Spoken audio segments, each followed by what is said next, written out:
Miguel, thank you so much for joining us today. Thank you for having me. So tell me exactly, what is Tales of the Cocktail? Well, Tales of the Cocktail is an event that started 10 years ago, celebrating the beverage and food industry and everything that holds. Right. And if people were going to come to this event, what exactly would they see?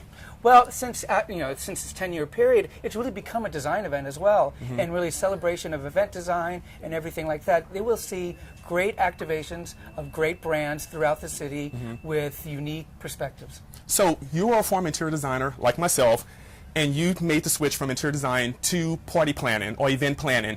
Tell me, how did you make that switch? Well, working in the food and beverage industry within restaurants kind of had a logical progression into event design. Right. I mean, William Grant & Sons, which is a big design champion of everything to do with the food and beverage industry, brought me in to work on some projects like this project here for Montelobos. Right. And if somebody wanted to throw an event at home, maybe not on this scale, what would be one bit of advice that you would give them?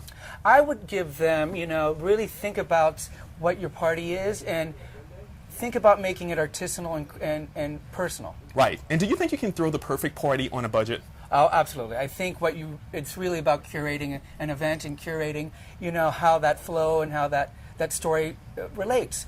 For example, when we were working on the party for Montelobos at William Grant & Sons, we were really thinking about a smoky, sexy scenario. And using that idea, we decided to do a high and low thing.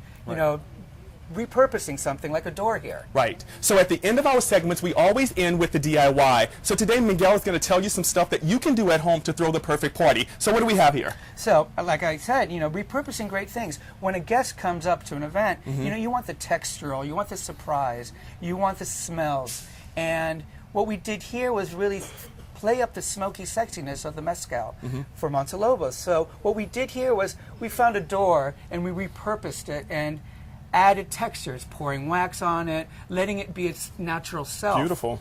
And with that, even, for example, at the gardening store, finding black river rocks of different scale as textures for your guests. Talking about, when they come up and touch the table to have their mezcal, they also have a frame from even the dollar store where we put the menu on there that they could see what they're drinking for the evening. Now, it's important to have a kind of monochromatic look to bring all these kind of cheap items, but they're not affordable, and to items that have real love put into them. Though when you do a monochromatic look, it's important to pop something with, let's say, the skull that we got at a curious shop. Yes. And just a little pop of color or bling, however you want to say it. Absolutely. And the movement of the candles, we're doing 100 candles here. Wow. Because we're going to play with lighting. Right. But also, since we're talking smoky mezcal, we want fire, we want texture. I mean, even you could find something in your home, even in the fireplace. For example, underneath, we put charcoal to kind of make it look like we smoked the table. And smoked the mezcal.